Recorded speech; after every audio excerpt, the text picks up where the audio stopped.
en 39 instituciones diferentes, principalmente en Estados Unidos. Hoy lo tenemos en vivo acá en la Benebrí y nos llena de orgullo tener un compañero de la talla de Manuel con nosotros. Gracias. Gracias por la introducción, gracias por la invitación, gracias por agradecido de tener el privilegio de estar con todos ustedes, gente conocida, algunos nuevos para mí, pero gente de verdad mucho que ustedes muy querida, así que lo aprecio mucho. Todo esto comenzó, y por cierto, la primera charla que di sobre música fue aquí en este edificio, cuando estaba en ese trabajo voluntario de la Unión Israelita de Caracas. En esa época comencé a interesarme en el tema, y yo estaba empezando mi trabajo voluntario con la Unión Israelita y se nos ocurrió, bueno, vamos a hablar de los judíos en el jazz y de los judíos en el rock y en el pop. Cuando pensé en los judíos en el jazz, una oportunidad maravillosa de invitar aquí a Jack Bramstein. Pero Jack Bramstein dio un excelente charla. Pero Jack Bramstein lo que hizo fue como un programa de radio, o sea, como el programa de radio que él hacía, él se llevaba 4 discos y hablaba y ponía la música, volteaba el disco y decía en la batería está no sé quién, en el bajo está no sé quién.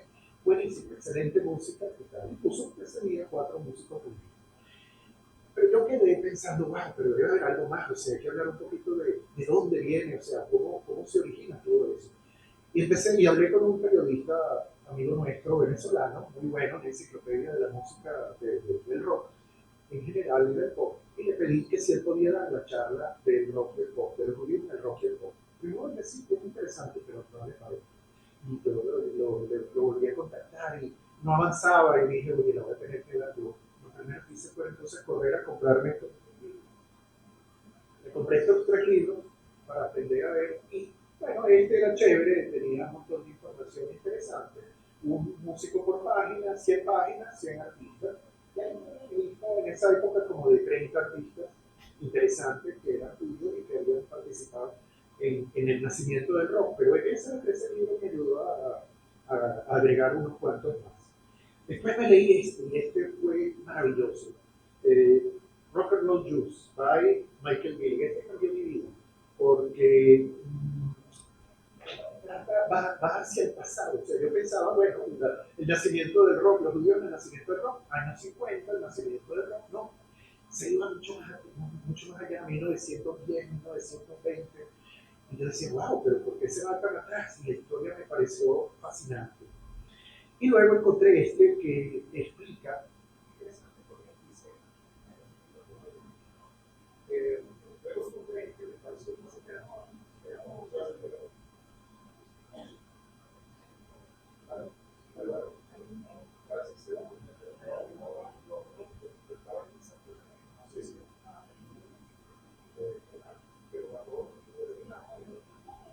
sí, me decía más explicado. Bueno, encontré este libro, y este libro es muy interesante porque este libro dice que los libros en relación con no es que se adaptaron al mainstream y a la cultura popular norteamericana, sino que le dieron forma, o sea, que ellos fueron lo que hicieron, que fabricaron, lo que le dieron forma a popular culture en América. Eso me pareció súper interesante. Él se atrevía a decir eso, que me parecía así como muy audaz de su parte. Pero la historia me ha demostrado que es verdad, que en gran parte es realmente cierto, y es un libro de muy buena referencia. ¿Sí? Salapita. Sigo hablando lo más alto que pueda mientras. Y total que empecé, eso fue entonces hace 14, 15 años. Y cuando emigré a Estados Unidos se me ocurrió, llegó el COVID, y el COVID nos mandó a todos para la casa, y yo estaba en la casa preguntándome qué podía hacer. Y empecé a preparar estas charlas. Un amigo mío me había dicho, oye, tu charla está buena, él había visto esa charla del nacimiento del rock, la contribución de los judíos al rock, y él me dijo, oye, tu charla es buena, pero te voy a enseñar PowerPoint para que las hagas mejor. Me enseñó PowerPoint y bueno, me volví adicto, y apareció el Zoom en esa época con el COVID, y empecé a expandir todas estas charlas porque estaba preguntándome qué podía yo hacer. Así que vamos entonces un poquito a contar, pues para esta charla tomé, yo hoy en día tengo, como dijeron ahí, antes he dado más o menos 1400 charlas desde hace 5 años, aproximadamente, 8 o 10 charlas a la semana, y se ha vuelto mi actividad principal. Empezó siendo de los judíos en diferentes tipos de música, en musicales de Broadway, en cine, como van a ver, pero después, cuando empecé a hacer cosas de consumo en Wyoming, no había comunidad judía, no había mucho interés en el tema de los judíos en la música, y en California, y en Montana, y hoy en día he dado como en 16 o 18 estados en Estados Unidos. Había lugares donde la población judía no era grande, entonces tenía que expandir el alcance de mis charlas, así que le agregué venezolanos y chinos a la música clásica, por ejemplo.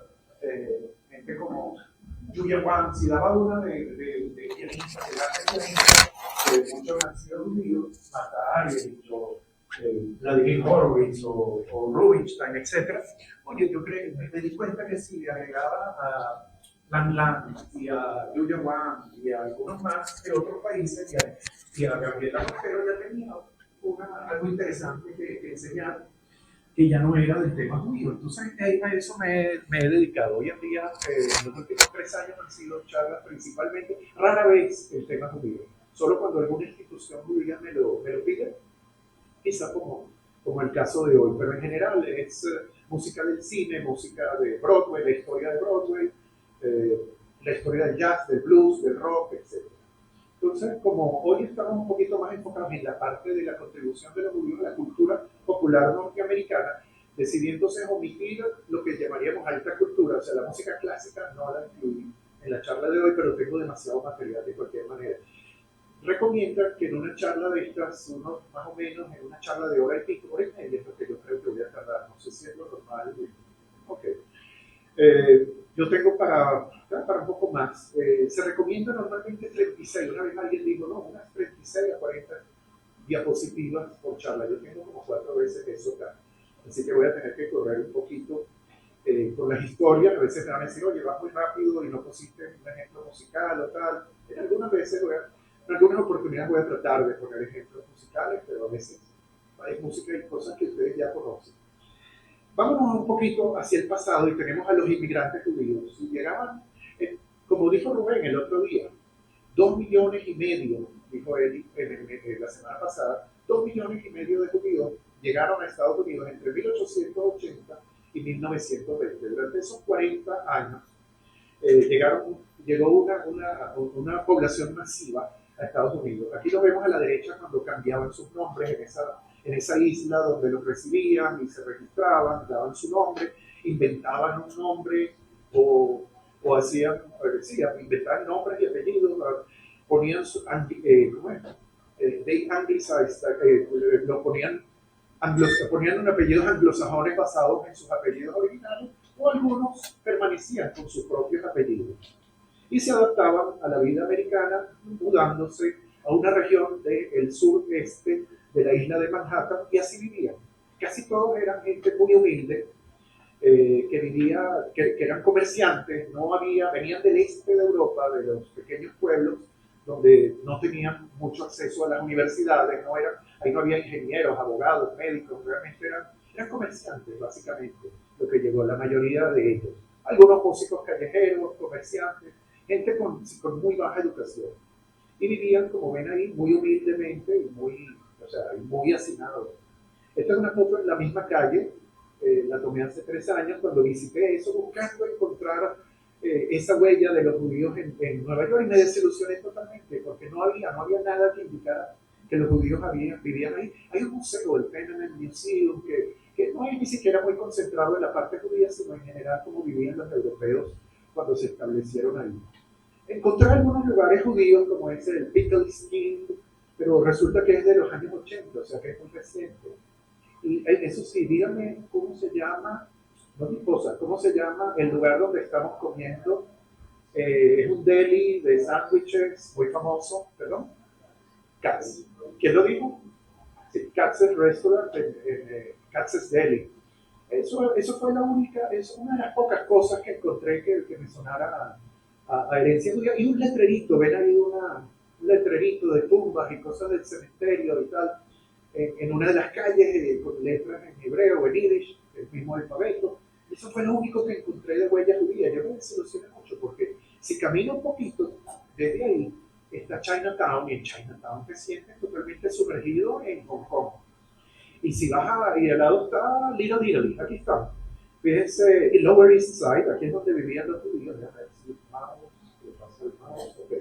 Ahí está el Lower East Side, y al lado está Chinatown y la pequeña Italia. La pequeña Italia, el restaurante, había ambiente italiano.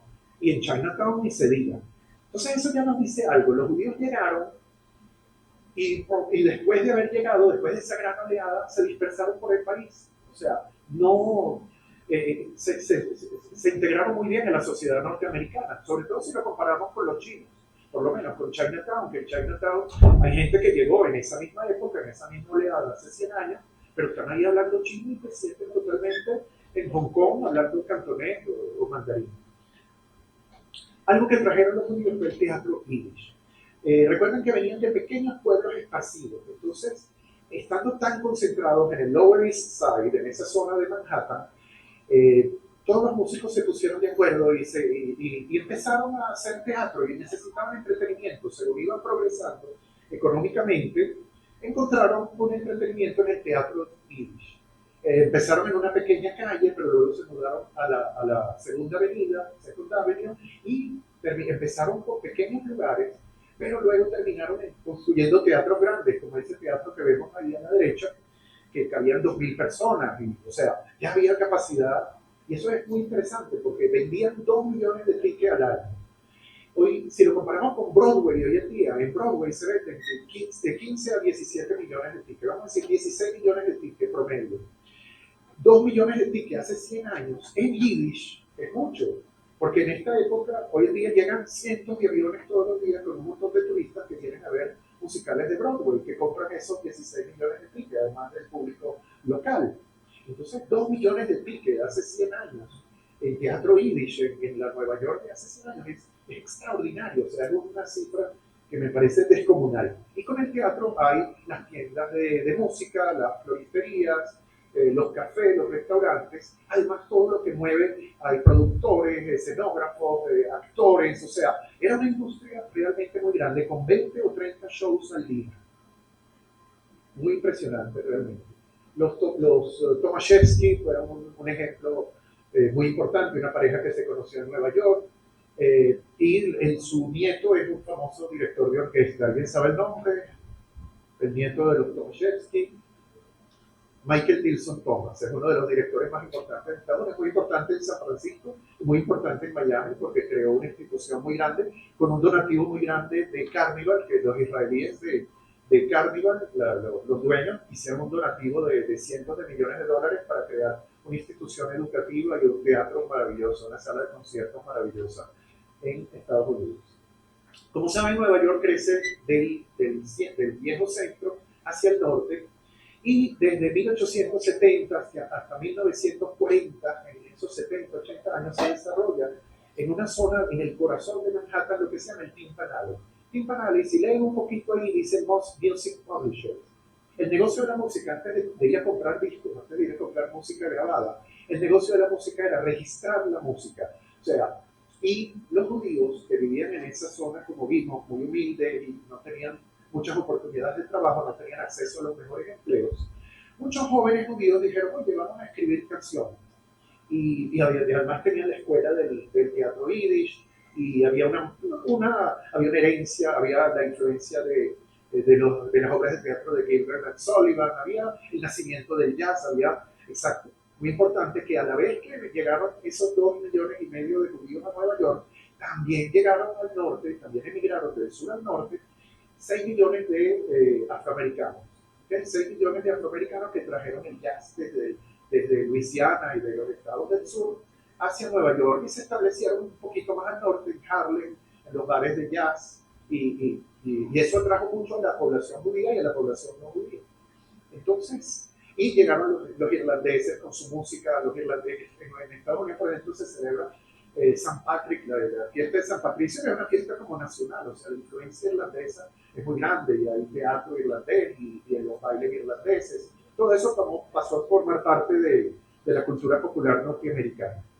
Los judíos entonces tenían pocas oportunidades de trabajo y estaban empezando a estudiar en las universidades y a crecer a nivel educativo. Entonces muchos se dedicaron a escribir canciones. Dijeron, bueno, hay una oportunidad en el mundo del entretenimiento donde no había tanto racismo, discriminación y había más oportunidades. E iban, escribían canciones, e iban a estos edificios, en la calle 28 de Manhattan, cerca de 4 cuadras, 5 cuadras más al sur de el Empire State Building, para que se ubiquen más o menos, en el corazón de Manhattan. Y iban y llevaban sus canciones nuevas. Es el mismo edificio hoy en día, como se ve hoy en día. Y había varias oficinas en todos esos edificios, varias oficinas de esas compañías de agencias de publicación, de registro de la propiedad intelectual en la música. Entonces uno venía un joven, vendía la música y los tipos decidían, ok, vamos a comprarte esa canción, pero tienes que demostrarla, tócala primero, o sea, antes de comprarla, le decían, toca la canción. El tipo se sentaba en el piano y tocaba la canción. Había tantos pianos y había tantas oficinas que alguien caminando en la calle oía el ping pam pum que sonaba por todos lados y llamó a eso el timpanale, que es algo así como el callejón de las concheras de hojalata. Sería más o menos una traducción de cómo quedó. Y ese nombre quedó. Hoy en día se reconoce el timpanale como la industria de la música, o sea, y lo hay en Londres, en París, hay timpanales, o sea, los lugares donde se concentró el negocio de la música hace 100 años, pero hoy en día sigue quedando, sigue relacionado ahí. Bueno, nacieron canciones maravillosas en esa época, composiciones de muchos jóvenes judíos, en este caso un judío y unos judíos se combinaron para componer y publicar esta canción que todos conocen. Ups. Perdón.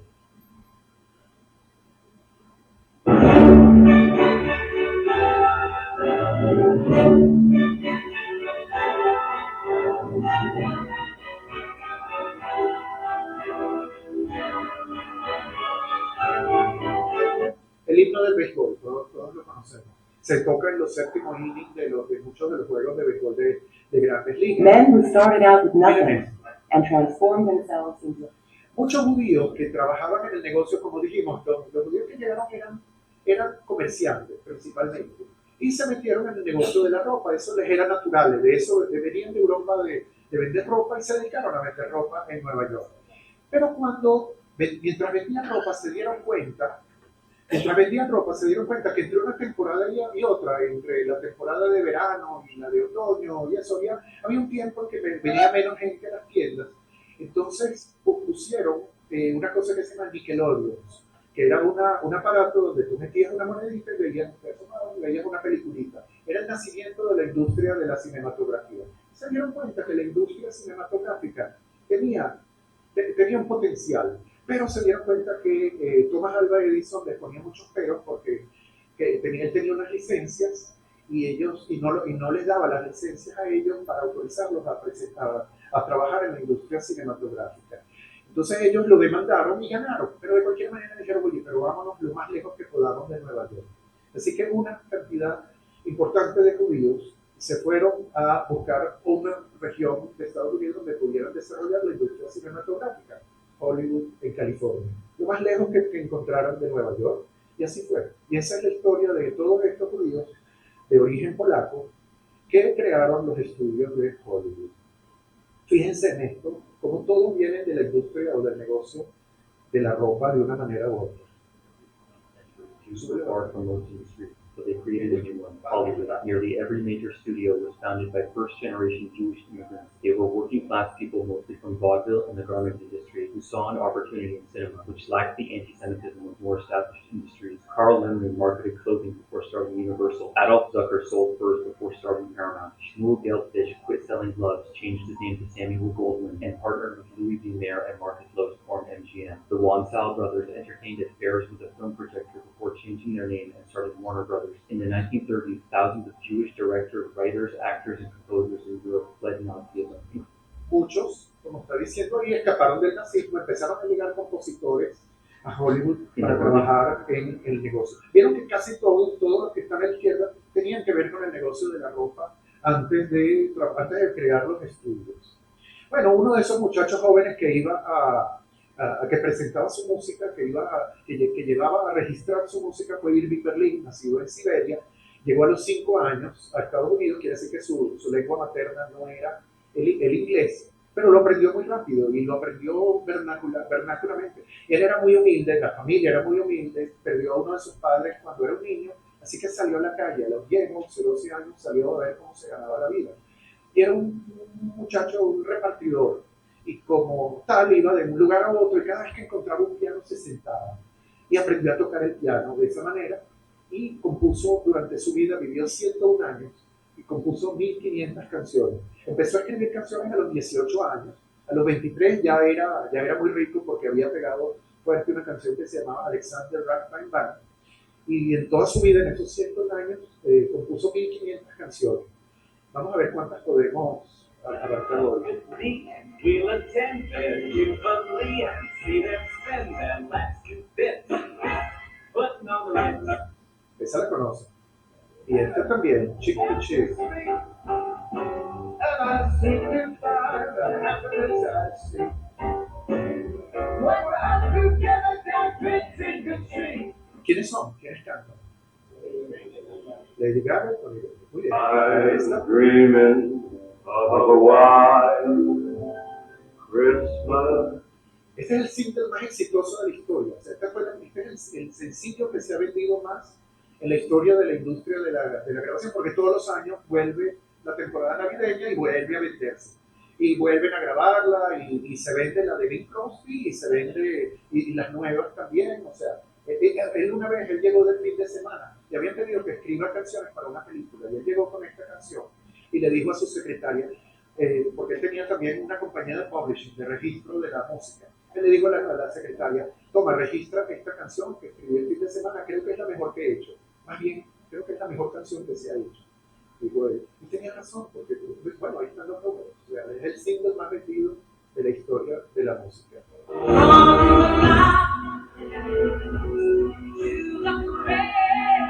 ¿Quién es ella? Celine Dion. God Bless America, la canción patriótica más importante de Estados Unidos, la otra que se canta en la otra mitad de los estadios. Cuando en el séptimo inning no cantan la que vimos antes, cantan God Bless America. Y esta otra. I've said this before.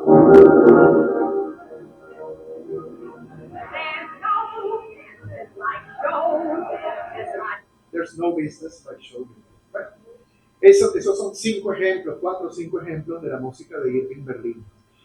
Pero había otro músico y alguien preguntó, ¿qué tan importante es Irving Berlin? ¿Qué tan importante para la historia de la música?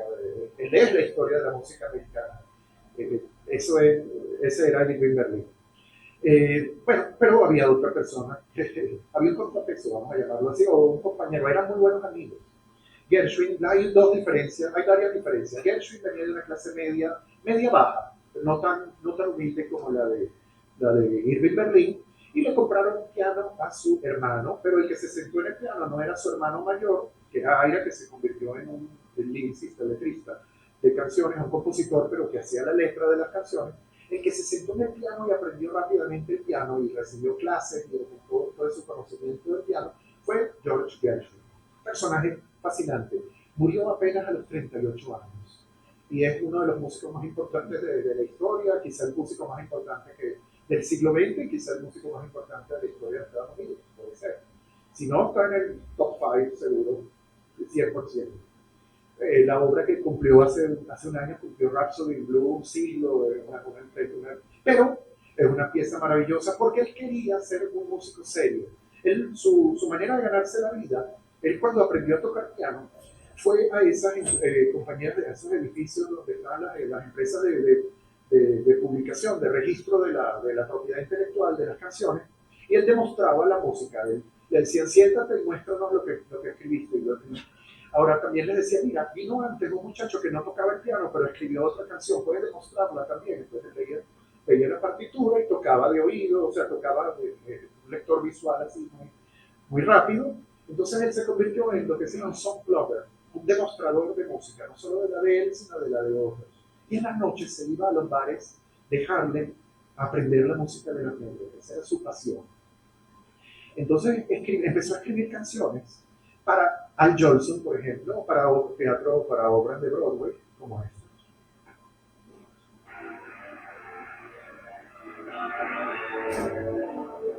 I've been away from you a long time. I never thought I'd miss you so. Somehow I feel your love is real. Near you I wanna be. Esa canción se llama Swanee y fue su mayor éxito. En vida, este fue su mayor éxito. Sin embargo, no la conocemos mucho, porque eso era escrito para una obra de teatro tal, una de las 30 obras de teatro de musical para las cuales escribió canciones. Y este era Al Jolson con la cara pintada de negro. Eso es algo que venía, una tradición que venía del minstrel show, de los shows que se llaman minstrels y que era un tipo de teatro muy americano que se desarrolló en el siglo XIX, que era, se pintaban la cara de negro para burlarse de los negros. Pero ya eso estaba de decadencia cuando Gershwin estaba escribiendo música. Eso es algo que fue, con el cambio de siglo, del XIX al XX, eso fue desapareciendo, pero todavía quedaba un poquito la tradición de pintarse de negro para ciertas obras de teatro. Gershwin, además, tenía muchas habilidades. Esto es un autorretrato de él. Él era pintor. Lo que vemos abajo a la derecha es el mismo que se pintó. Y como hizo mucho dinero con estas obras como Swanee y otras canciones, empezó a comprar obras de teatro. Él no se casó nunca, no tuvo hijos. Hay un hijo que supuestamente, pero se tiene dudas de si era realmente hijo o no. No se sometió a pruebas de ADN nunca. Entonces, perdón, murió además a los 38 años. Sí. Entonces tenía una vida de amantes y de amigas y compañeras muy activa. Era un hombre muy social, muy simpático. Y empezó a comprar arte. Con el dinero que ganaba empezó a comprar arte como el Modigliani que tiene allá arriba. Ven que está sentado tocando piano en la primera foto y detrás en la pared hay un cuadro de Modigliani. Después se compró un Picasso y le mandó una carta a Picasso. Señor Picasso, por favor, aquí hay una foto del cuadro que acabo de comprar. Quisiera saber si es realmente de usted. No llegó respuesta. Mandó otra carta. Mandó otra carta, señor Picasso, aquí va otra foto, a ver si, por favor, nos confirma la autenticidad de esta obra y tal. Y por fin le llegó, sí, es un Picasso, realmente. Entonces él y su primo, que le había enseñado a pintar, estaban echando broma. ¿Por qué? Conversando, ¿por qué Picasso necesitó 2 cartas? Y Gershwin, que era muy seguro de sí mismo también, como vive en Berlín, le dijo, bueno, yo creo que el señor Picasso quería 2 autógrafos de Gershwin. Gershwin además era fotógrafo, ese es un autorretrato, el que parece él con un marco. Y ahí abajo está él pintando una foto que le tomaron, pintando a alguien muy interesante, a Arnold Schoenberg. Arnold Schoenberg fue un músico judío que también escapó de los nazis y llegó en los años 30 a Estados Unidos y se fue a California, justamente cuando Gershwin se fue a California también para escribir obras para los musicales esos de Fred Astaire y tal. Y Gershwin lo pintó. Eran amigos, venían de universos musicales totalmente diferentes. Schoenberg es el hombre que trastocó, cambió todas las reglas de la música clásica en el mundo, quizá el músico más influyente de todo el siglo XX, y era su vecino. La razón en que se conocieron es porque eran vecinos y los dos jugaban tenis, y se reunían para jugar tenis. Y cada uno decía que el otro usted está rompiendo las reglas como hacen la música, eso no lo puede hacer en el tenis. Tenían ese tipo de discusiones, pero se hicieron muy buenos amigos, siendo gente de universos musicales tan diferentes. No es el único músico judío joven que murió joven a sus 30 y pico y que pintaba, porque 80 años antes Felix Mendelssohn también tenía esas 2 características, que murió muy joven y pintaba. Compró un Chagall y entonces invitó a Irving Berlin y le dijo, oye, vamos a tomarnos una foto posando como el judío ortodoxo de mi cuadro de Chagall. Entonces por eso están los dos ahí a la izquierda posando como el Chagall. Y las demás son fotos de esos 2 grandes músicos y grandes amigos. Pero en esa época enfrentaron una discriminación muy grande. Fíjense lo que Henry Ford publicaba y ponía en cada carro que vendía. Decía, la música popular es un monopolio de los judíos. Los judíos inventaron el jazz, esa forma degenerada. Fíjense esto. The song bloggers of theater The Songplotters of Theater. Songplotter era la profesión, ¿se acuerdan? Eran los demostradores. Los demostradores de teatro, de vodevil y radio, pues se está refiriendo directo a Gershwin, porque esa era la profesión de Gershwin. Son los agentes pagados de las agencias judías de canciones, de esas compañías de publishing que habíamos visto. Y un músico que tuvo una vida paralela a Aaron Copland, o sea, un músico que desarrolló el sonido norteamericano, también él decía lo siguiente: el material es directamente del melting pot. El melting pot, que es la mezcla de influencias, esa música maravillosa que surgió de Gershwin, de Irving Berlin, por ser aficionados a la música de los negros, que ellos adaptaron a su propia música, a tradiciones europeas, a la liturgia judía, toda esa mezcla tan hermosa que es el melting pot, que en Nueva York es siempre reconocido como el melting pot, y que Gershwin es el mejor ejemplo del melting pot. Fíjense lo que dice Virgil Thompson: ese material viene directo del melting pot. Una mezcla de Israel, África y las islas gaélicas, o sea, Irlanda, los negros y los judíos. Entonces dice, tiene un total desconocimiento de la forma, está criticando la Porgy and Bess, la única ópera, su primera y única ópera, que la escribió en 1935, 2-3 años antes de morir. Entonces él dice ahí, cuando escribió a los 25 y cometía errores, y se refiere a Rhapsody in Blue, que lo había escrito 10 años antes, uno entiende, pero ahora a los 35 es difícil de digerir, dice. ¿Ah?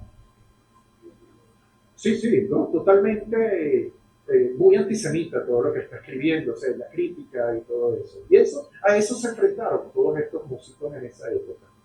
Bueno, de la música que escribían Irving Berlin, Jerome Kern, Gershwin, Fanny Brice empezó a hacerse famosa, por ejemplo, era una gran actriz que iba de los roles cómicos a los roles dramáticos con una gran habilidad. Mucho después, como 6 décadas después, su vida fue representada en una obra de teatro y en una película famosa. ¿Cuál? Funny Girl, yes. Sí. Funny Girl es Barbra Streisand actuando, o sea, hablando de la vida de Fanny Brice. Con el comienzo del siglo XX también hubo una familia, la familia Schubert, que empezaron a construir teatros y a producir obras de teatro, o sea, ser los productores, los que invertían y contrataban a los artistas y para montar una obra de teatro. Se hicieron tan fuertes que hace 100 años tenían 86 teatros, eran dueños de 86 teatros. En los años 30 hicieron algo muy bonito, que fue que a pesar de que perdían mucho dinero, porque era el Wall Street Crash y tal, la gran depresión, la caída de la bolsa, sin embargo mantuvieron los teatros abiertos. Todavía existe. Tengo un sobrino que estudió en Nueva York teatro y fue muchas veces a reunirse con la familia Schubert, que todavía son dueños de muchos teatros, aunque tuvieron que vender mucho por el antitrust, por la lucha contra el monopolio. Otros músicos judíos y directores y gente del mundo del espectáculo fue George White, que impuso muchas formas de danza, el foxtrot, ese tipo de danza de los años 20. Había grandes actores y cantantes y comediantes como Eddie Cantor, Al Jolson, que ya lo mencionamos, el mejor pagado de esa época. Lo conocemos hoy en día más que nada porque fue el actor de la primera película sonora, ¿no? De 1927, de Jazz Singer. Pero en realidad era mucho más que eso, era un actor de obra, era un actor y cantante de Broadway sumamente exitoso y idolatrado. Odiado también, tenía su caractercito malo. Otra persona a la que pintó Gershwin, el cuadro está a la derecha, Jerome Kern, el famoso Jerome Kern. Como ven, eran muy buenos amigos. Kern era varios años mayor que él. Y a Jerome Kern lo conocemos por este tipo de canciones. Ginger Rogers y Fred Astaire.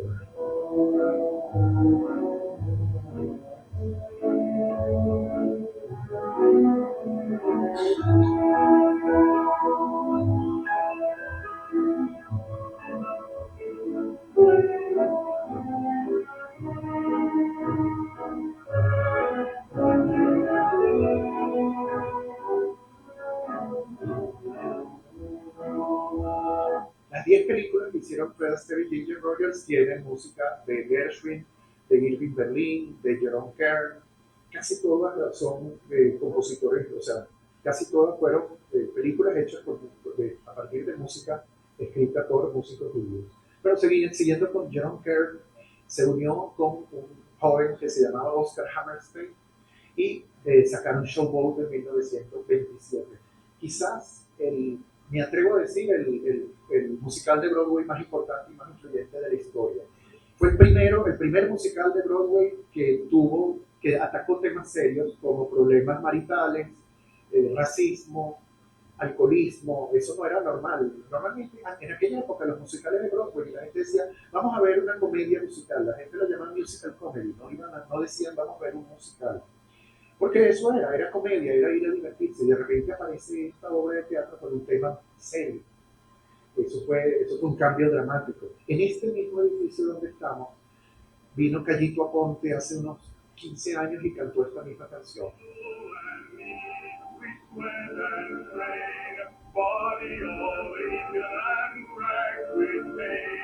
Callito Aponte tenía esa voz de bajo, que no es de tenor, sino más baja. Y Callito Aponte aquí en la Benedict cantó junto con la Orquesta Sinfónica Simón Bolívar, Old Man River, la canción más importante de su época.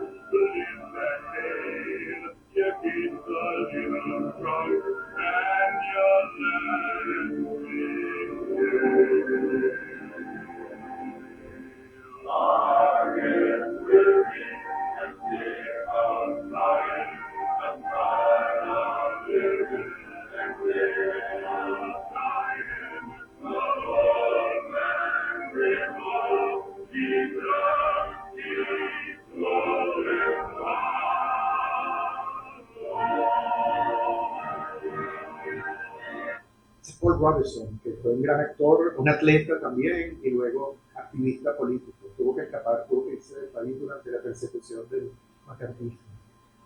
Bueno, pasamos al jazz un poco y tenemos la incursión de los judíos en el jazz a través, por ejemplo, de Benny Goodman, un gran clarinetista, líder de su propia banda, y muy importante porque fue el primero que integró músicos negros en su...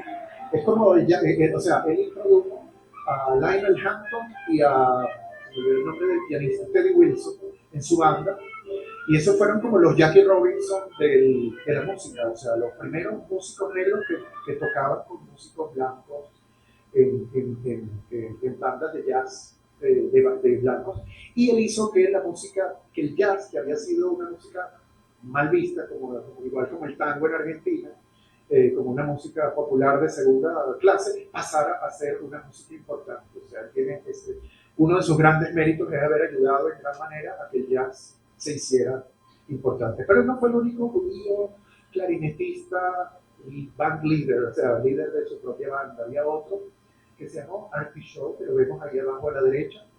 Artie Shaw además era un gran creyente, era muy creyente. Él creía mucho en el matrimonio, él creía tanto en la importancia del matrimonio que se casó 8 veces. Y se casó 8 veces y se divorció 5 veces, y las otras 3 fueron anulación. No tengo la menor idea de cómo habrá anulado un matrimonio, pero lo hizo 3 veces.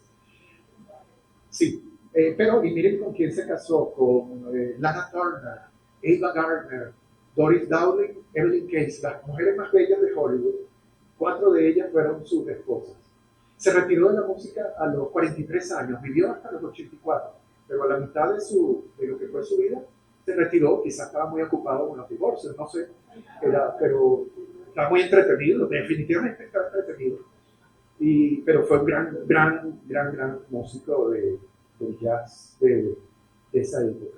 Y tenía un baterista en su banda que se llamaba Buddy Rich, el baterista más influyente sobre los bateristas de rock, porque él agarraba las baquetas como la agarran los rockeros, no de la forma tradicional de los jazzistas.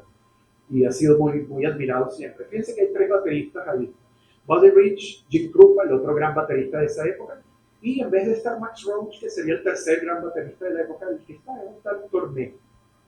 Es Mel Tormé, que era muy amigo de él, escribió una biografía de él y se convirtió en un gran compositor, actor, cantante, que escribió esta canción muy famosa, cantada aquí con Judy Garland. And so I offer you simple praise to kids from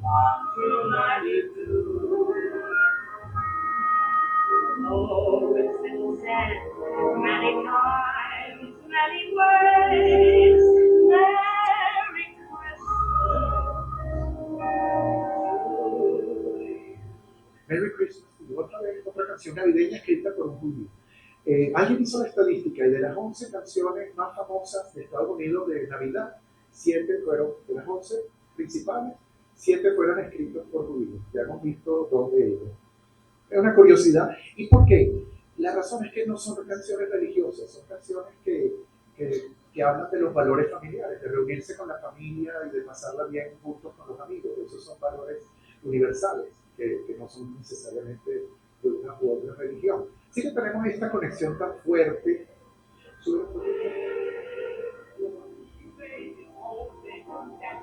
Gershwin dice, It ain't necessarily so, como en una de las canciones de su ópera, de esa ópera última que fue tan criticada por aquel tipo que vimos, David Thompson. Escribe una canción, escribió varias en esa ópera, Summertime, por ejemplo, que es la canción más popular del jazz, la que más tocan bandas aquí. Yo en casi todos los viajes cuando vengo a Venezuela oigo a alguien tocar Summertime, es impresionante. En mi último viaje, no en este, pero en el anterior, cuando vine en marzo, alguien tocó Summertime en el Centro Venezolano Americano. It ain't necessarily so, quiere decir, no es así como lo dice, y se refiere a la Biblia, no es como lo dice en la Biblia, pero para It ain't necessarily so es la misma melodía de Balbueta Adonai Hameborah, que es el llamado a leer la Biblia 3 veces a la semana en la sinagoga. Entonces él está usando una melodía de la liturgia judía que llama a la Biblia para criticar a la Biblia. Un poquito de jutzpah, ¿no? de caradura, pero muy interesante. Ahora, es esa conexión tan fuerte que había de Gershwin con la música afroamericana. Y eso, Josh Kuhn, de estos nombres, esos son estos expertos que escribieron estos libros que hablan de varias teorías donde ellos dicen, Gershwin se inspiró, y de eso es verdad, Gershwin fue al sur a estudiar la música de los negros y la aprendió. La música de los negros venía después de la esclavitud. Los negros perdieron sus empleos, perdieron su fuente de trabajo, es verdad, eran libres, pero ya no tenían fuente de ingresos. El sur estaba devastado con la guerra civil. Así que emigraron al norte sumamente empobrecidos y se fueron a las iglesias como un refugio. Pero ellos no tenían ninguna tradición, no tenían una narrativa propia.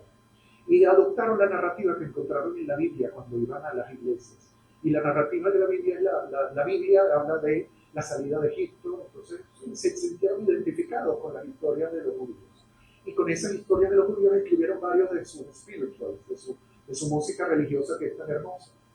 Y Irving Berlin se interesó en eso, pero sobre todo Gershwin fue al sur a estudiar esa música y escribió esa ópera, de la cual ya hemos visto que los músicos negros la tocan, o sea, It Ain't Necessarily So o Summertime, popularizada por los mejores músicos de jazz en el mundo. Eso lo dicen estos 3 expertos, y yo puedo agregar además que no solo tocaban en vivo, o sea, no solo tocan eso, sino se identifican con esa música, sino que la van a grabar en sellos disqueros que fueron creados por judíos, como Verve, el sello Verve, o el sello que es el que tiene el catálogo de jazz más grande, o el sello Blue Note, que también fue creado por judíos. Pero además iban a tocar en lugares como The Blue Note, en el corazón de Manhattan, que fue creado por una familia israelí a comienzos de los 80. Entonces hay mucha conexión. En canciones como Body and Soul, por ejemplo, la escribió Johnny Green, que era judío a los 23 años. La interpretó, la primera persona que lo popularizó en Estados Unidos fue Libby Holman, que era una cantante judía.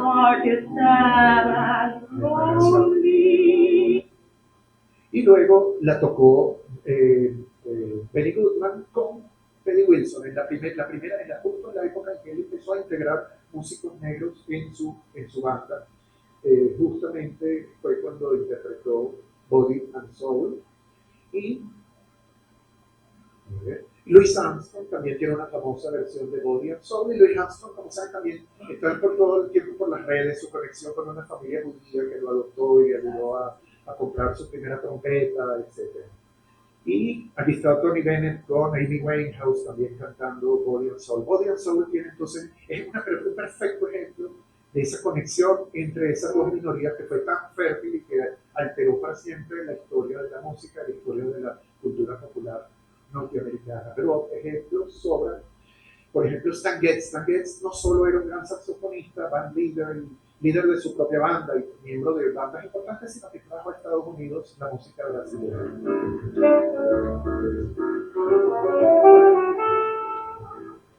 Trajo el bossa nova, la chica de Ipanema, todo eso, en gran parte se le debe a Stan Getz y a Herbie Mann, un flautista judío también. No todos son grandes personajes, hay que hablar también de los pequeños detalles. Esta señora canónica de Königsberg nació en esta humilde vivienda. Ella era nieta del barón de Rothschild, ella era directamente descendiente de la familia Rothschild, pero la desheredaron porque ella era como la oveja negra de la familia, pero todavía tenía dinero.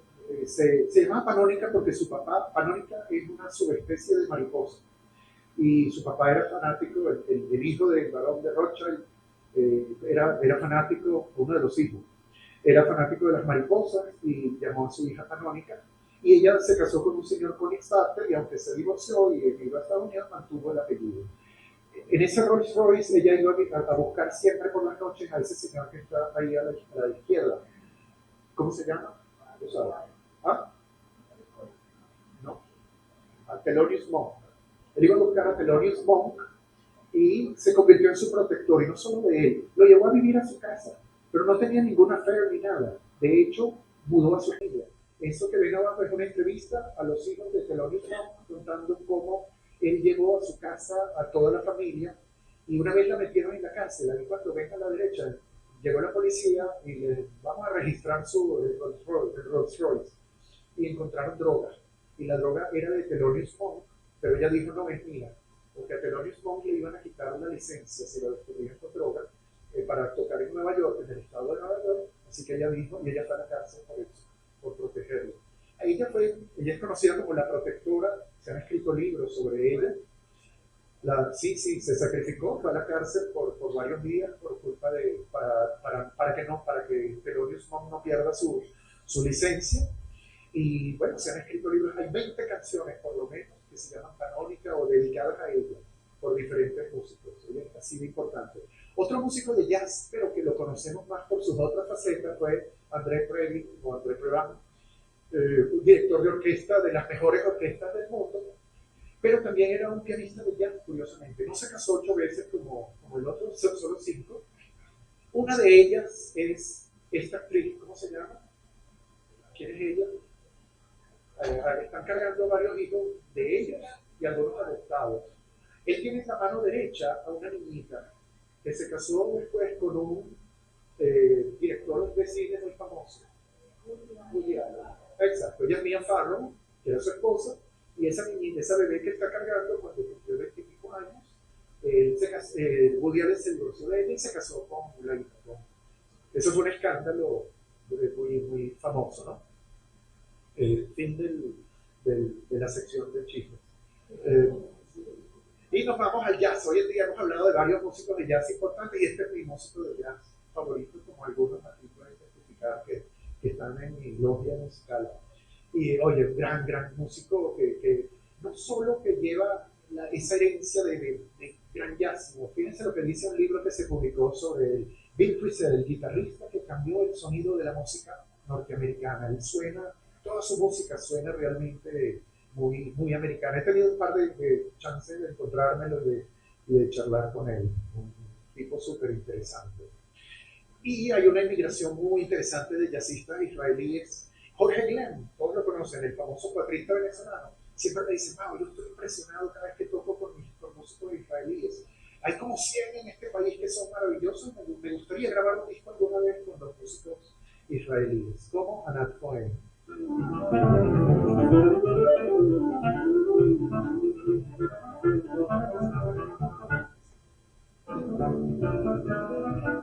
Vino a Venezuela, ella era muy amiga de Aquiles Báez.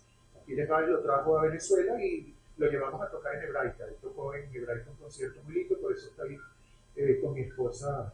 Vino a una cena de Shabbat y fue un momento muy bonito. Terminé una de las 4 partes, voy muy lento. Quizá no termine hoy, no lo voy a... Okay.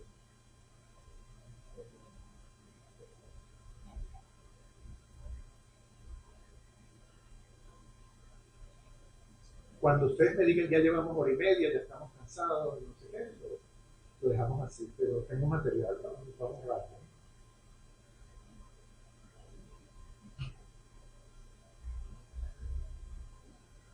Años 30.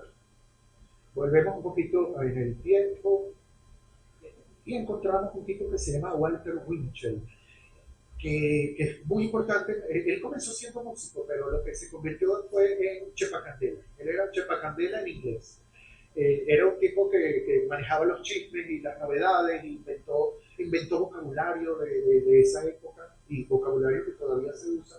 Tenía un círculo de amigos en el bajo mundo y entre los políticos y todo eso. Era un hombre muy temido y hacía unas críticas feroces en esa época. Y fue uno de sus enemigos principales fue Charles Lindbergh, el aviador, el piloto que era simpatizante de los nazis y quería ser presidente de Estados Unidos, y él se opuso. Hay hasta una serie de televisión de qué hubiera pasado si Charles Lindbergh hubiera tenido éxito y se convertía en el presidente de Estados Unidos. Bueno, es la época, en los años 30, la depresión, pero hay grandes compositores, en este caso Rogers y Hart, que escribieron maravillosa música para películas y para obras de Broadway. ¿Quién es este cantante? Rod Stewart. You knew just what I was there for. And they wouldn't Ajá, ¿quién es ella? them on. Alguien lo dijo. ¿Quién dijo? Rita Hayworth.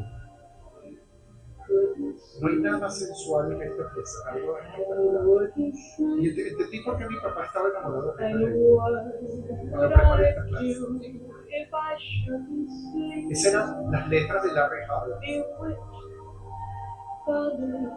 And they will am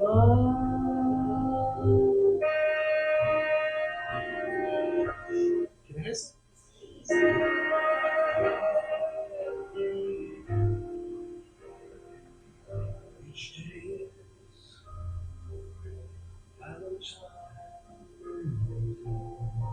My Funny Valentine, otra canción maravillosa, famosa de Rogers and Hart.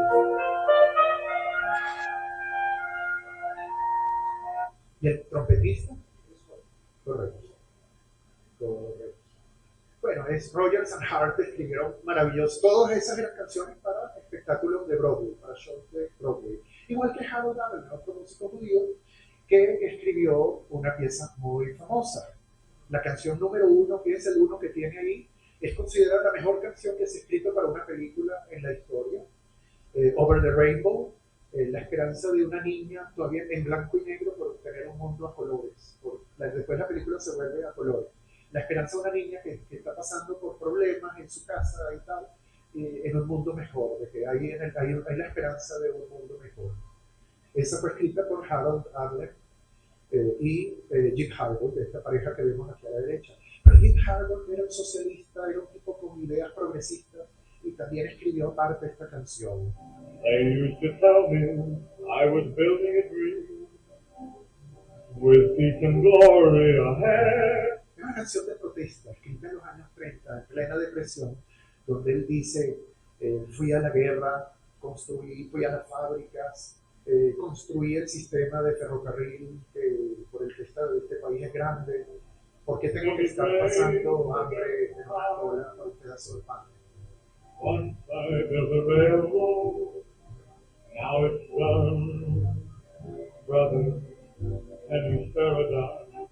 Brother, can you spare a dime? Es algo así como darme un pedacito de tu loncha. Sí. Bueno, es también la época de Ethel Merman, una gran cantante con una voz impresionante, una personalidad.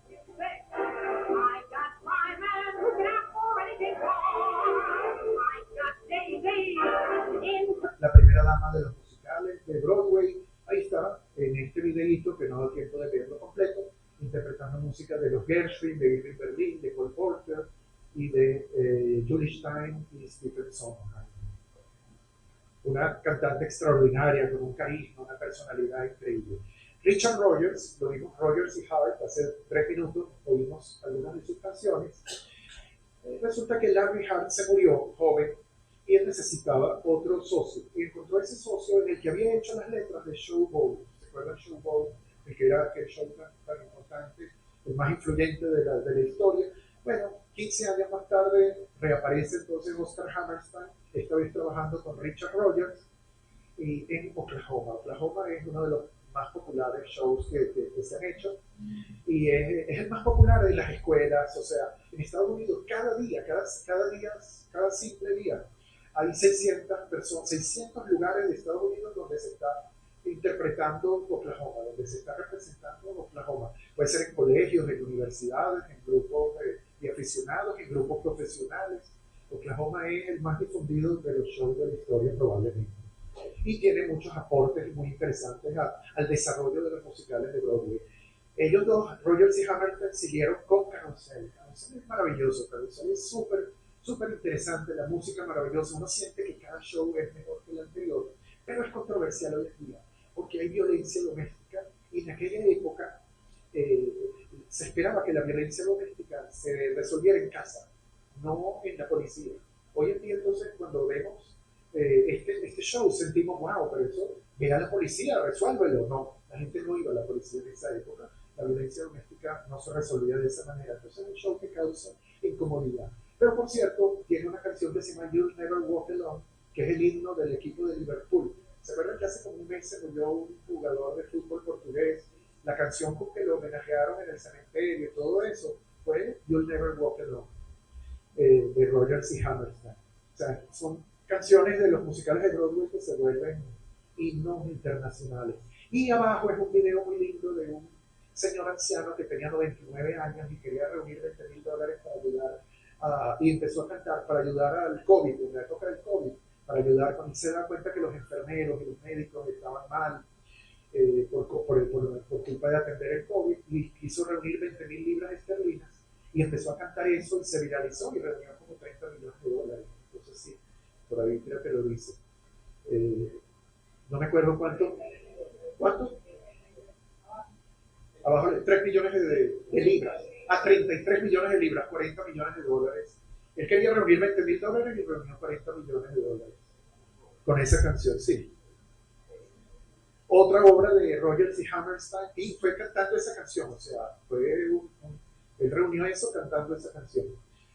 Otra obra de Rogers y Hammerstein, South Pacific. Esto sí, si las otras eran controversiales, esta ni se diga, porque es sobre el amor de esta enfermera norteamericana que va al lejano oriente, en la época de la Segunda Guerra Mundial, y se enamora de este terrateniente francés. Y ella tiene un shock cuando se da cuenta que él tiene hijos asiáticos, que se ven asiáticos. Es porque él es viudo de una mujer asiática que había muerto, pero ella es sureña y tiene muchos conflictos, ¿cómo se llama? Muchos prejuicios raciales. Pero hay más prejuicios raciales, hay en relación a la otra pareja de la obra y película. También hay una película famosa de South Pacific, que es un soldado norteamericano que se enamora de esta chica del sur del Pacífico y no sabe cómo va a ser cuando regrese a Estados Unidos. En esa época no existían los matrimonios interraciales, prácticamente. Entonces, esta obra fue sumamente controversial, ni se diga. Luego siguieron con The King and I, El Rey y Yo, o Ana y el Rey de Siam, también se llama, con Joel Reiner. Yo tuve la suerte, en el año 80 estaba en Inglaterra y fui a ver a Joel Reiner interpretándolo en el teatro. Lo interpretó como por 40 años en el teatro. Como era calvo, no se notaba la edad mucho y tal, entonces hizo el mismo papel como por 40 años. Pero es una muestra de lo maravilloso que eran ellos haciendo canciones, pero de lo mal que conocían las culturas del lejano oriente. O sea, estaba prohibida en Tailandia, por ejemplo. El Rey Yo ocurre en Siam, que es hoy en día más o menos el territorio de lo que es hoy en día Tailandia, y en Tailandia no la permiten, porque no había un buen entendimiento. Es así como los americanos que han visto que no había, uno no comía buen pan ni encontraba buen café en Estados Unidos. Hoy en día sí, porque ellos han aprendido de otras culturas en las últimas décadas, pero hace 50 años, 60 años, ellos no entendían otras culturas. Entonces, eso se notaba en este tipo de obras. Pero eso lo va a resolver una persona que viene después, que tuvo como mentor a Hammerstein. Y la última obra que hicieron juntos, La novicia rebelde, una de las obras más populares y de las mejores películas musicales que se han hecho. No era, por supuesto, los únicos, había otros compositores como Frank Lesser, que era Rogers y Hammerstein en una sola persona, porque escribía la música y las letras también, como obras fabulosas como Guys and Dolls, muy divertida, Most Happy Fellow, que es más bien operático, y la hizo operática. Él hizo una obra un show de Broadway estilo operático, porque sus padres consideraban que él no era un músico serio. Y él, para demostrarles que él sí era un músico serio, escribió una ópera. Entonces sus padres le dieron la bendición, o sea, ahí entendieron que sí era un músico serio. Y después hizo otra, cómo tener éxito en los negocios sin hacer el esfuerzo. Bueno, otras parejas que escribían música y letras, Frederick Lowell y Alan J. Lerner con My Fair Lady. My Fair Lady, otro de esos musicales que es considerado uno de los mejores musicales de la historia de dos aristócratas que hacen una apuesta a ver si educan a una muchacha de pueblo y le mejoran los modales, ¿no? La historia de muchas telenovelas venezolanas también. Entonces, y como no había mucho, Irving Berlin, Gershwin, todos ellos habían rechazado, no querían escribir esa obra, las canciones para esa obra, porque no había historia de amor. O sea, los protagonistas principales no vivían una historia de amor. Entonces la rechazaron, pero Frederick Lowell y Alan J. Lerner se lanzaron y tuvieron un éxito gigantesco con My Fair Lady, tanto en el teatro como en el cine. Pero además escribió Gigi, Camelot, muchas obras. Por la misma época, en los años 50, aparece esta pareja profesional, no era pareja en la vida real, Condon y Green, y conciben un show que se llama On the Town, y escriben también las canciones, ¿no? La música la escribe este muchacho que tenía 20 años en esa época, un tal Leonard Bernstein, que se hizo famoso por la energía de su música, como lo pueden demostrar los muchachos de la Orquesta Sinfónica Simón Bolívar.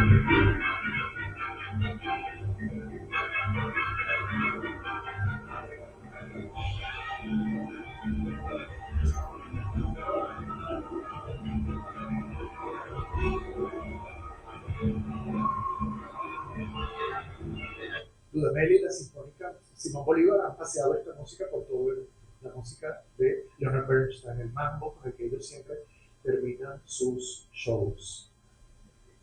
Bueno, esa es la época. Condon y Green también conciben y escriben la historia basada en la música de Arthur Freed, otro compositor judío de esa época, y que era productor musical también, productor de películas musicales, y arman con canciones viejas de que había escrito este Arthur Freed con Nancy Hare Brown, arman un musical, y ese musical es Singing in the Rain. La canción Singing in the Rain ya había sido usada desde 15 años antes en otros musicales, pero Jim Kelly la hace eterna para siempre, esa escena, aunque él estaba bien enfermo, por cierto, cuando la filmó, y no por la lluvia, o sea, bueno, de repente por los ensayos con lluvia y eso, no lo sé, pero el hecho es que estaba bien enfermo al momento de filmar esa histórica actuación.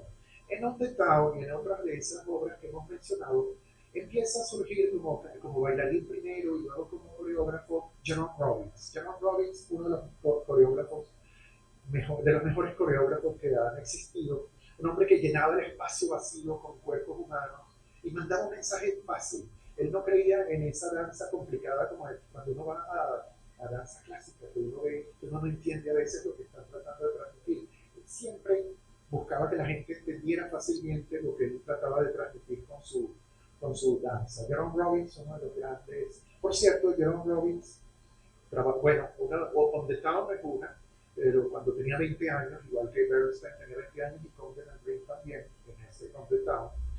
Pero luego lo llamaron para trabajar también, otra vez con Bernstein, en West Side Story. Él es el responsable de esa maravillosa coreografía, de esa obra histórica tan buena como es West Side Story, que ganó como 10 Oscars en 1961, que hace 4 años se atrevió Steven Spielberg a hacer otra película con él. Jerome Robbins, además, hay una historia muy interesante. Jerome Robbins no estaba en el elenco, no estaba llamado a participar en Fiddler on the Roof, pero un tipo que se llama Harold Prince, que lo vamos a ver luego, dijo: oye, yo soy judío y este es un tema judío, pero yo no vengo de los Staples, yo soy de esos judíos de Berlín, o sea, soy hijo de judíos berlineses. Los berlineses eran gente muy diferente de la raza de los Staples, de los pequeños pueblos del este de Europa. Pero voy a llamar a Jerome Robbins para que la dirija. Y Jerome Robbins llegó y dijo: ok, a ver el libreto, a ver las canciones, ok, ¿de qué se trata? Entonces le dijeron: bueno, de una familia judía que tiene 3 hijas que se van a casar. No, ¿de qué se trata? Bueno, las persecuciones a los judíos, de los pogroms en la época zarista, no sé qué. No me han dicho. ¿De qué se trata? Bueno, de las tradiciones. Eso. tradiciones. No hay ninguna canción que diga tradiciones. Váyanse y traigan. Y vinieron al día siguiente con la canción Tradition, que es la que abre el show. Después, además, le vendieron la licencia a los japoneses. ¿Saben? Y fueron a Japón a ver cómo los japoneses contaban la obra. Y el director de la obra japonesa le dice, oye, pero ustedes esa obra la entienden, o sea, la hicieron en Estados Unidos. ¿Sí? Bueno, ¿cómo es eso? ¿Qué pregunta es esa? Claro, que la hicimos en Estados Unidos. ¿Por qué? Wow, porque es tan japonesa. Y la razón es dos cosas. Valores familiares. La película, la obra es sobre valores familiares y sobre tradición. Eso es Japón. Japón es familia y tradición. Entonces, resulta que un tema judío que no se había tocado nunca, o sea, no había habido películas, alguna que otra en que había un judío y cosas así. En Hamlet había un judío, aparecían judíos en algunas obras de la historia del teatro, pero no había temática judía, casi nunca, muy rara vez. De repente aparece una obra muy judía y resulta que es muy universal, que no es judía realmente, aplica perfectamente para los japoneses y para tantas otras culturas en el mundo. Eso es lo maravilloso. Funny Girl con Barbara Streisand, y aparece año 64, fíjense, perdón, de Funny Girl, año 64, el mejor año de la historia, el pico el mejor año de los musicales de Broadway, y empieza a aparecer por esa época un tipo en los años 50, final de los 50, Stephen Sondheim, el hombre que revolucionó y cambió el teatro para siempre. Sus primeros trabajos fueron West Side Story, él fue el que hizo la letra en las primeras canciones de West Side Story, con Leonard Bernstein, y trabajó con Julie Stein en Gypsy. Gypsy, otro de esos que es considerado uno de los mejores musicales, o quizá el mejor musical de la historia. You're a man like ¿Quién es ella? children, that's an important sign. Ella lo actúa en televisión, en una película para la televisión de Gypsy. Pero Stephen Sondheim, bueno, fue evolucionando. Primero eran solo las letras, como vimos en esas dos obras, en West Side Story, pero él quería hacer las letras, él quería hacer la música también. Y en los años 70 ya ha hecho varias obras de teatro con música, ya ha hecho la música y las letras, y hace Company. Company es maravilloso porque primero hemos hablado hace rato de musical comedy. ¿Se acuerdan? Las obras esas al principio eran musical comedy realmente, eran sketches divertidos.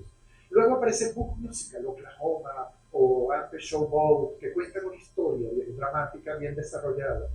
Y luego él ayuda a desarrollar algo nuevo que es el concept musical con Company, que son sketches, pero relacionados con un tema. Es un muchacho de 35 años que se enfrenta, que tiene muchos dilemas en la vida y se enfrenta en cada sketch con su familia en uno, con su exnovia en otro, con sus amigos en otro. Él tiene como muchos crossroads, una encrucijada, muchas encrucijadas en su camino. Entonces, es una obra maravillosa. Tú puedes cambiar el orden de los sketches y todavía dan el mismo mensaje. Eso es lo interesante de este tipo de obras.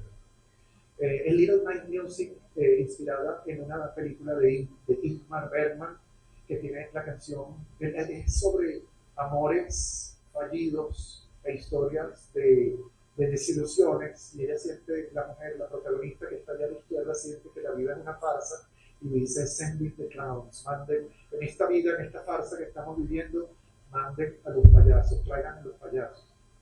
Y esa se convierte. Él le escribió para una mujer que se llama Gladys Jones, que está en la película de Mary Poppins, una de las actrices de Mary Poppins, que no era cantante. Y entonces él escribió una canción muy sencilla, fácil de cantar, y resulta que se convirtió en su mayor éxito.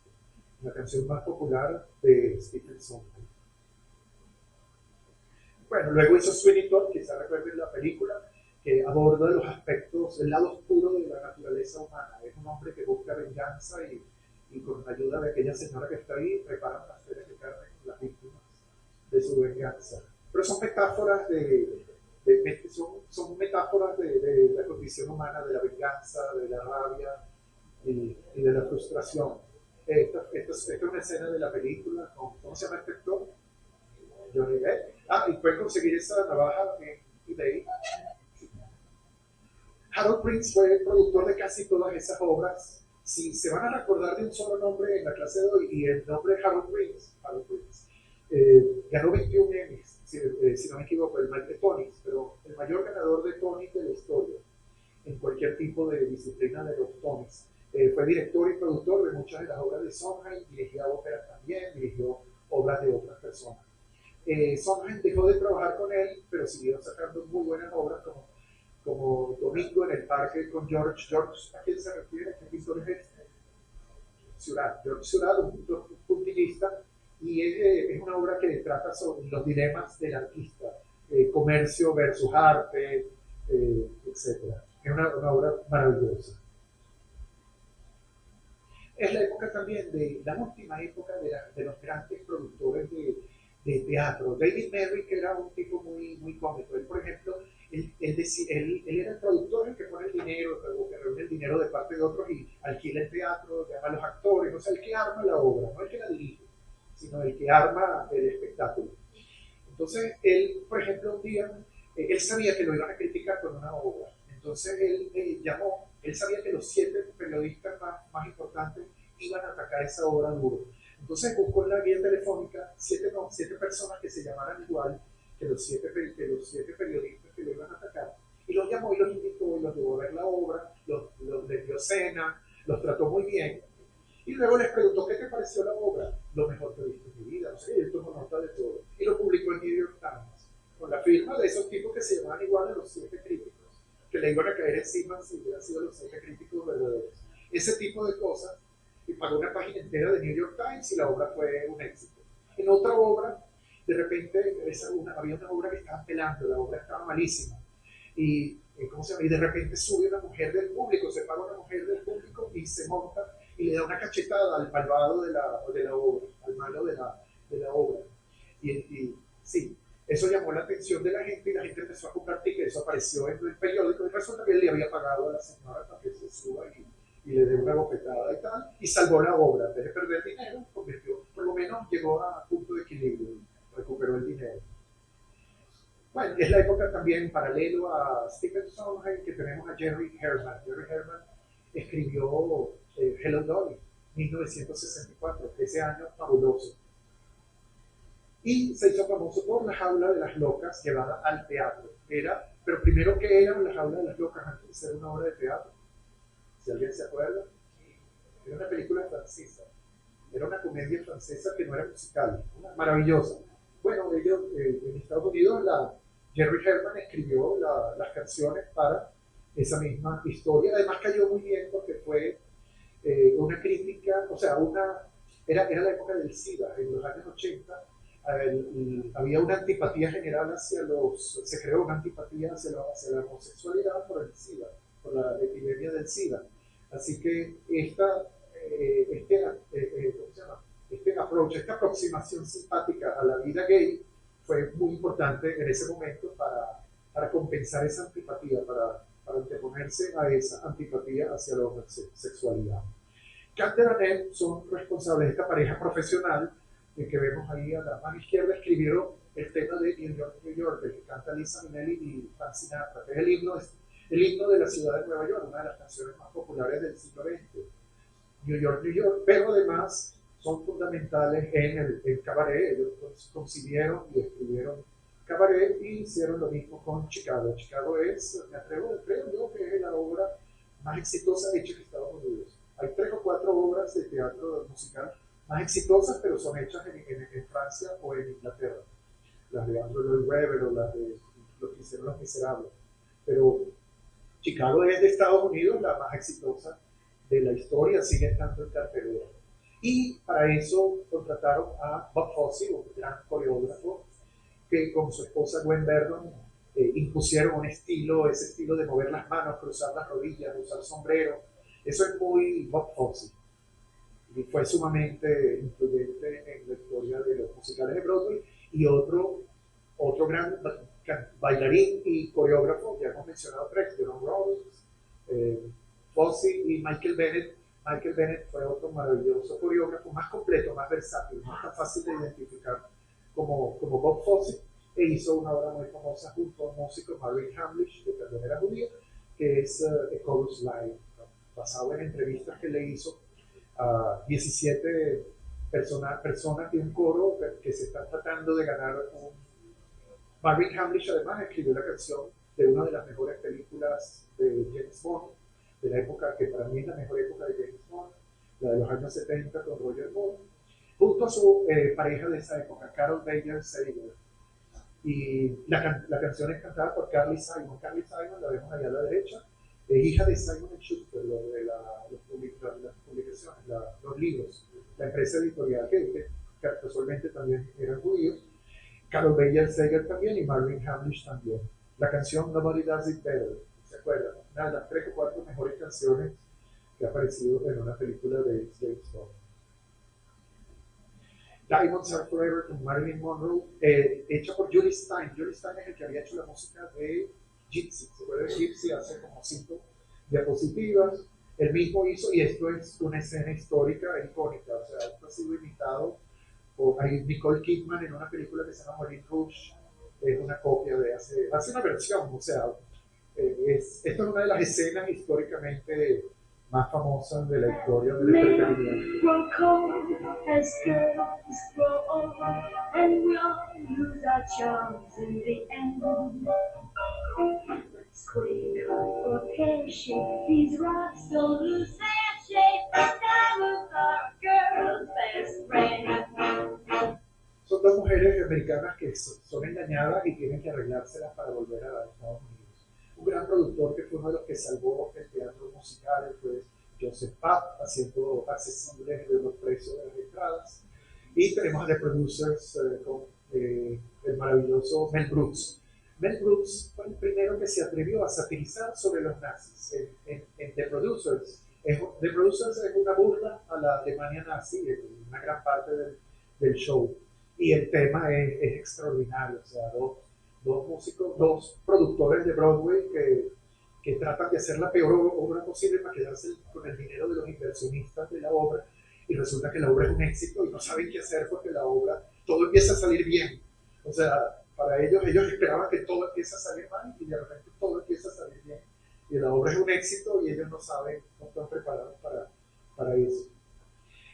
En los años 90 había un muchacho que trabajaba en un restaurante, era un mesonero y cocinaba, se llamaba Jonathan Larson, y él escribía obras y había tratado varias veces de tener éxito, y escribió una obra sobre 20 personas, algo así, de 20 jóvenes que están tratando de pagar la renta, que están pelando para lograr pagar la renta, trabajan en diferentes cosas, algunos se mueren de SIDA, otros se mueren de otras cosas, y pasan muchas cosas a este grupo de jóvenes que están sufriendo lo que sufre la juventud norteamericana para salir adelante en una ciudad como Nueva York.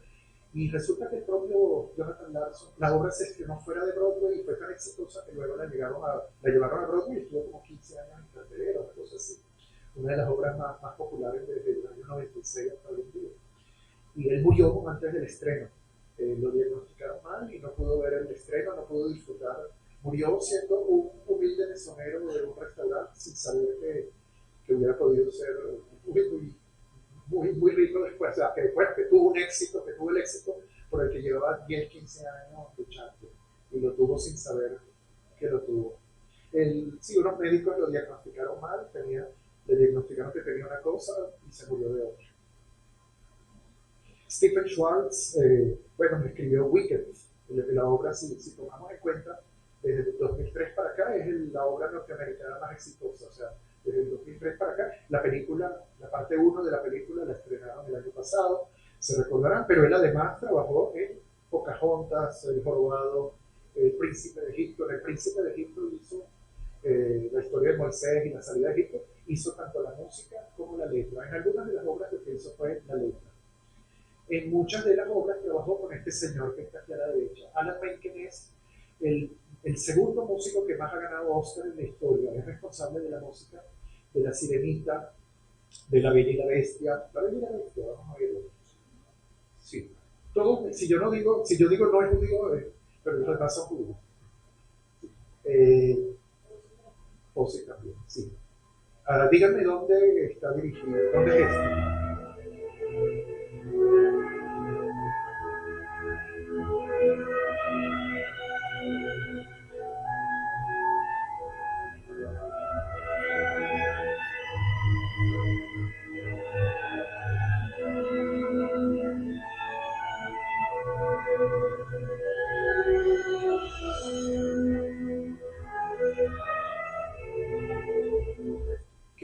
Bella y la Bestia.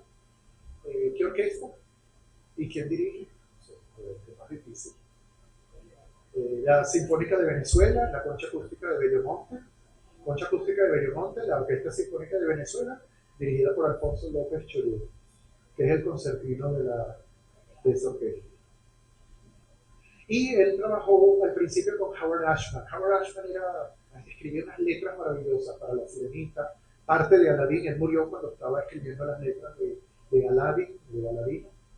Escribió las de Beauty and the Beast y el pequeño show de la pequeña tienda de los horrores. Era extraordinario, era además productor de teatro, pero murió de SIDA, murió en plena época del SIDA. Julie Taymor fue la que adaptó la película de animación El Rey León a obra de teatro y ha estado desde entonces en Nueva York, una de las obras también más importantes de la historia de Disney, de las más exitosas de este siglo, El Rey León. El Rey León es la marca más exitosa de la historia, o sea, si uno incluye el teatro, el cine, los creyones, o sea, los cuadernitos para los niños para pintar el Rey León, la franela, etcétera, todo lo que diga Rey León es la marca más, la franquicia o la marca más famosa de la historia, más exitosa de toda la historia del entretenimiento. Vamos un poquito más atrás, a los años 30, y tenemos la llegada de un gran músico a Estados Unidos, que es Eric Cornwell. Cornwell se está volviendo popular ahora, pero Cornwell había sido totalmente olvidado. Él no escribió la música de muchas películas, escribió solamente 16 bandas sonoras, que no es mucho para alguien tan famoso, pero esta y otras más son consideradas de las mejores que se han hecho. Y este señor que está en mano izquierda era contemporáneo, también creció en Viena, en la Viena de Gustav Mahler, que era un centro cultural maravilloso. Ahí estaba Sigmund Freud, ahí estaba en la ciencia, Sigmund Freud en la ciencia, pero estaba, ¿cómo se llama? Gustav Mahler vivía ahí, Klimt, el famoso Victor Klimt, estaba Einstein vivía ahí también, o sea, era un centro cultural y científico importantísimo, y él creció, y Cornwell crecieron ahí.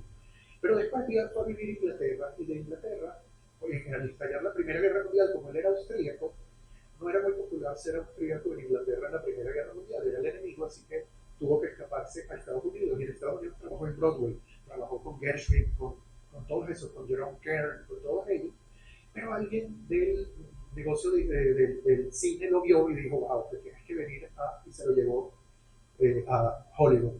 En Hollywood empezó a trabajar a los 41 años, y de los 41 a los 71 escribió la música de 300 películas, 300 bandas sonoras. Vamos a ver cuántas podemos cubrir. Empezamos con King Kong. Y King Kong fue la primera vez que se usó una orquesta de la manera que se usó para las escenas de acción, pero también en esa escena que él carga a la mujer y se enamora, que el simio se enamora de la chica. Ahí hay una música tan tierna y hermosa, que era la primera vez que se usaba el recurso de una orquesta sinfónica, porque la gente pensaba, con el nacimiento del cine sonoro, que la gente no iba a ver al pianista que estaba en el cine mudo. Cuando había cine mudo, no había pianista, entonces la gente sabía que la música venía de ahí. Pero en el cine sonoro la gente no entendía de dónde venía la música, o ese era el temor que tenían los productores de King Kong. Y de repente una orquesta sinfónica no tiene que ver con un rascacielos ni con una selva en África, entonces no sabían si iba a tener éxito, y tuvo un éxito descomunal. Así que lo contrataron 3 años más tarde para una película que se llama Lo que el viento se llevó.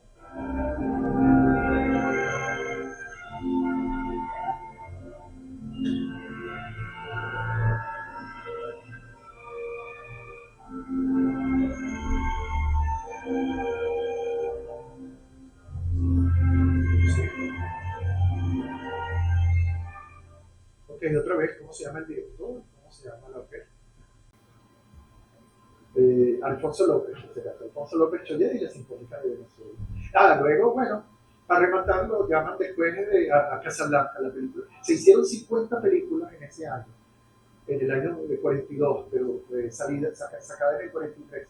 En ese año se hicieron 50 películas, pero ninguna está buena, ninguna captura la magia de Casablanca, una de las mejores películas de la historia. Terminé la parte 2, voy con la 3, no creo que dé tiempo de la 4 por la hora.